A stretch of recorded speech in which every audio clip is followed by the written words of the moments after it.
7 výhier, remíza a 2 prehry a druhé miesto v skupine C za Španielskom.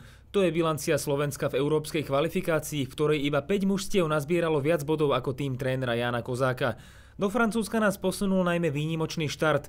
Výhry na Ukrajine, doma so Španielskom a aj v Macedónsku a Bielorusku priniesli pozitívnu zmenu nálady v našom futbale.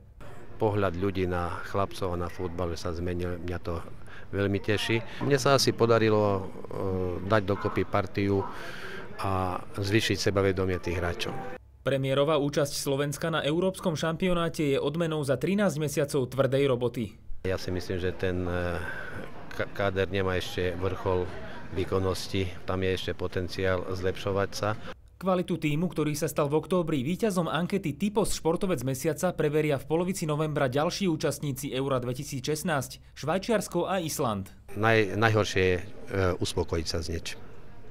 Aby nenastal také uspokojenie, treba ďalej tvrdo robiť, čo najlepšie sa pripraviť, lebo to mužstvo sa posudzuje podľa výsledkov. Na majstrovstvá Európy netreba sa ísť užiť si ich, ale treba ísť superiť s mužstvami, ktoré tam budú.